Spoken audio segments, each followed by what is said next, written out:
இருப்பாங்க.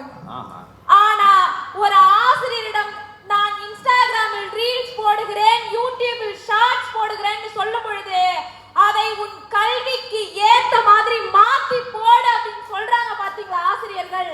அப்படி இந்த காலத்து மாணவர்களின் மனநிலையை புரிஞ்சுகிட்டு மாறவங்க ஆசிரியர்கள் தான் நடுவர்கள். நீங்க ரீல்ஸ் போடுதம்மா, ஆனா தயவு செய்து டிக்டாக் மட்டும் போட்டுறாதீங்கம்மா. கெஞ்சி கேட்டுக்கிறோம் ஐயா. உங்களோட ஸ்டோரிய பார்த்தா எனக்கே ஞாபகம் வந்தது, நீங்க நமக்கு பட்டிமன்றம் இருக்குன்னு. லைக் போட்டியா இல்லையா? லைக் போட்டதுனால தானே சொல்றேன். அது நடுவர் அவர்களே, சகோதரர் கூறினார் கடைசி பெஞ்சில் இருக்கிறதுனால என்னால இன்னைக்கு நேர்ல பொண்ணுங்களை பார்த்து பேசவே முடியலன்னு. அவருக்கு கோவம் ஆசிரியர்கள் மேல என்ன தெரியுமா? படிக்க வைக்கல லாஸ்ட் பெஞ்சுன்றதே கிடையாது. அவங்க அன்னைக்கு அப்படி சொன்னதை கேட்டு கேட்டு இன்னைக்கு நம்மளால ஒரு பொண்ணை கூட கரெக்ட் பண்ண முடியலையேன்ற கோவம் தான் அவருக்கு. இதுக்கெல்லாம் நான் பதில் சொல்ல முடியாதும்மா.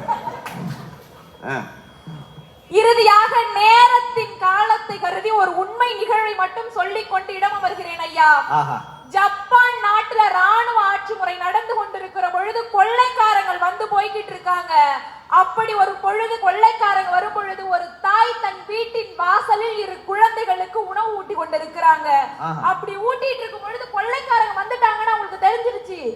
2 பிள்ளையும் தூக்கிட்டு ஓடும் பொழுது அவங்களால ஓட முடியல. அப்ப என்ன நினைக்கிறாங்க, இப்படியே ஓடுனா 3 பேருமே இறந்துடுவோம், ஏதாவது ஒரு பிள்ளையாவது காப்பாத்தணும் அப்படின்றதுக்காக ஒரு பிள்ளைய அங்கேயே விட்டுட்டு இன்னொரு பிள்ளைய மட்டும் தூக்கிட்டு போறாங்க ஐயா.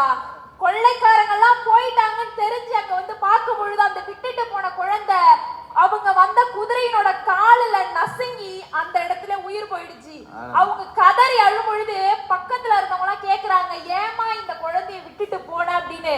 அதுக்கு அந்த தாய் சொன்ன பதில் என்ன தெரியுமா? நான் விட்டு விட்டு சென்றது என்னுடைய 10 மாதம் சுமந்து பெற்ற குழந்தை, ஆனால் நான் கையில் ஏந்தி சென்றது நான் என்னை நம்பி வந்த ஒரு மாணவன் சொன்னாங்க ஐயா. தன்னுடைய